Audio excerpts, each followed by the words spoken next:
So there is a channel here on YouTube by the name of Queer Kid Stuff. It's stuff for queer kids, you know, L G B T Q M N N O P people plus, you know, them people. Anyway, the video we're going to be talking about today is a story time video called Jamie, and as you can tell by that name, it's clearly an adaptation of Cinderella, in which Cinderella is the trans man. Clearly, you get that from the title? I did. Well, that's because I'm, you know, in with the queer kids. Let's do it. Chapter 1. Once upon a time, in an old dusty house, lived Jamie. Jamie was very handy. She was great at fixing things and could make almost anything from the little that she had. But her older, meaner brothers would often take advantage of this. So, obviously, there's a big change straight away from the adaptation of Cinderella, and that is, of course, the stepsisters. Because in this world where Jamie is trans, obviously, evil stepsisters have to be cis white males. I mean, how else is this fairy tale going to be believable? What made it worse? Her brothers had their very own fairy godmother who could grant them wishes. "We want new outfits," one brother would demand. "Give us the coolest shoes," the other brother would say. "We want more stuff," they'd shout. And every time, just like that, their fairy godmother would give them what they wanted. That's right. The cis white males get everything they want without question. I thought Cinderella had the fairy godmother. No, of course not, because Jamie is trans, which means that she has to work hard and get things the right way. And it'd be wrong for her to have a fairy godmother. But the cis white males, well, of course. Great analogy. Yeah. This is for kids, and even that analogy's fucking stupid.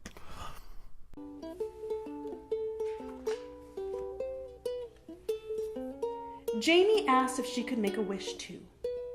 It didn't go down well. "You make a wish?" the fairy godmother would laugh. "But look at you, dressed in rags, covered in dust. I can't grant wishes to people like you." That makes no sense. That makes no sense. She only grants wishes to people who already have those things. That's a catch-22. I'm sorry, you need new clothes. Well, I only grant wishes to people who have nice clothes. So if you want nice clothes from me, the fairy godmother, you better go out and get some nice clothes. What the... This had made Jamie very sad, for she had only ever wanted to wish for one thing. She wished that she could feel right, because she didn't. She didn't feel right at all. Not in her body, that is. You see, how Jamie felt inside didn't match up with what she saw in the mirror. And oh, how she wished it could. Oh, now I get why they needed to use Cinderella to make this point. It's clear. Wait, no it isn't. What? That makes... Why is this Cinderella at all? This makes no sense. So instead of Cinderella just coming straight out and saying, "I want to go to this ball," instead she's having a deeply personal, traumatic issue because she's trans. You're just jamming this into a fairy tale for no reason. This is painful. This is actually painful. Okay, so I'm skipping a whole section of this story because it's god awful. But basically, Transerella is clearing up the house, and then the royal invites come for the ball, and everyone's invited, and everyone's looking forward to it. And then Jamie's like, "Oh, I can't wait!" And then the fairy godmother and her male white brothers are like, "What, you can't go because you're trans and we're amazing, and you know you're always covered in dust and you don't have nice hair and totally like wreck her. It's amazing.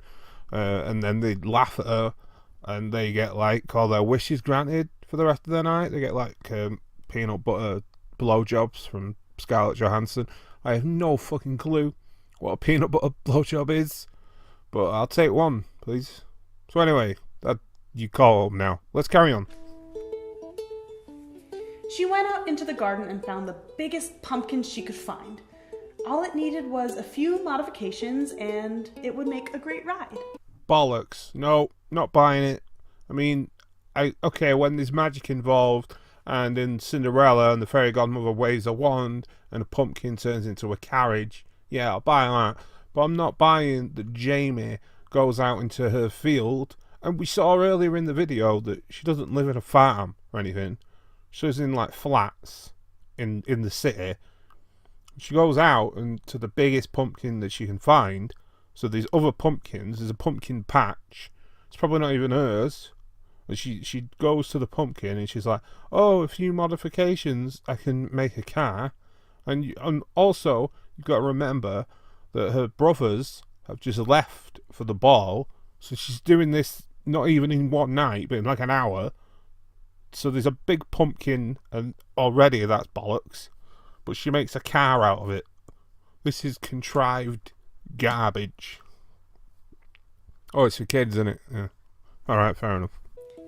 And just then, she felt her trouser leg being tugged. It was her friends, the mice. They were holding her brother's scissors. "Ah, thank you, little mice, but I'm not allowed to use them. My brother made it very clear," Jamie said defeatedly. The mice continued to tug, and as they did, Jamie felt that feeling in her tummy once more. It was like fire. Jamie spoke. "Aha, but he didn't say you couldn't use them, did he?" Semantics, really?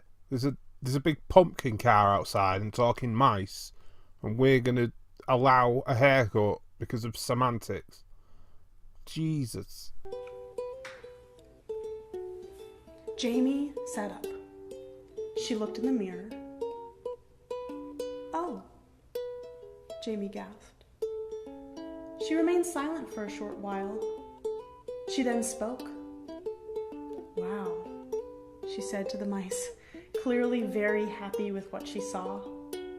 This is me. This is Jamie." Well, no wonder the fairy godmother told her no. All she needs is a haircut, and she's asking her to use a magic. She's taking the piss. Oh wow, look how diverse this crowd is. That's amazing.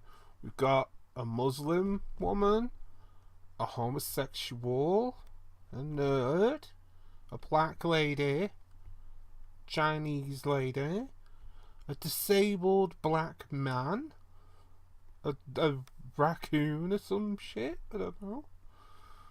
Wow, this is... What is that? A cow bear? What the fuck's that? Look at it, isn't it amazing and diverse? And oh, there's a person there, I didn't even see him. That is amazing. Diversity. The spice of life. Ding. "We have a fairy godmother, you know, who grants us lots of wishes. We can get anything we want, no need to work." Her name is Privilege McPatriarchy the Third. Beep beep. The most spectacular car glided through the ballroom doors. It looked like a pumpkin, and it expertly darted around guests until it came to a very calm stop right by the princess. What an utter psychopath. Driving his pumpkin car into the place, breaking all the rules, ruining the carpet, nearly killing everyone, just to show off to the Black Princess. The guy is a nutcase. Okay, so I'm not going to do the rest of the story, but to sum it up, basically, of course, the princess and Jamie, they fall in love, and they live happily ever after. Although, get this, Jamie doesn't even tell the princess that he doesn't have a penis and that he has a vagina. I think that if you are trans, you have a responsibility to let the person who likes you and wants to spend the rest of your life with you to, tell them that, you're a trans person. Even you've not even transitioned.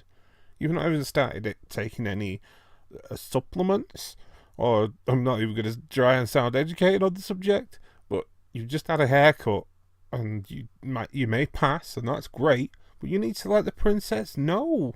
Jesus, that's irresponsible. Anyway, I've had fun riffing on this, but in all seriousness, I just want to say that I have absolutely no problem with trans people, but I'm definitely very, very shaky on this whole queer kids stuff. I think that indoctrination is indoctrination, whether it's religious or social. I honestly believe that while this may be helpful to some children who will end up being trans and are in the early stages of realizing that they're different, honestly, it does have other effects, brainwashing, subtle, prodding, and just advocating, and confirmation bias and suggestion. It's a very subtle art when it comes to allowing children to indulge in media. And I know that I personally, when I was younger, when I enjoyed Cinderella and all these other fairy tales, I enjoyed them for the story. I didn't sit there thinking, oh, it'd be so great if when, Beauty, takes the place of her father in the castle and, spends her life with Beast. Beast reveals that he has to wear a caliper and, he's disabled. Oh, I'd relate to it much better. I think if you're going to indulge in media that is tailor-made for you in such a specific way, then that's something that you're always going to expect. I don't understand these people who, want more and more diversity. And on the subject of that diversity, even though I made a joke in this video, I just want to say that I think that natural diversity is great. I'm all for it. But diversity for the sake of diversity isn't progression, it's regression, in my opinion. So I basically made this video for fun, but I do have some serious issues with the idea of kids being taught that they are trans, and it's a can of worms, the effects of which haven't really been explored, because let's face it, YouTube as a whole and internet media and content creators is very, very new. So we've yet to see the generation that's going to be influenced by that. So I personally think that it's going to have more of a damaging effect than a positive one. I might be wrong, but that's my opinion. Anyway, I've waffled on long enough. Nobody got this far anyway, according to my retention analytics, so it doesn't matter. This has been the Morfiend, once again signing off. And I'm going to go find a pumpkin and turn it into a car and cut my hair and become a woman. Because why not? Peace.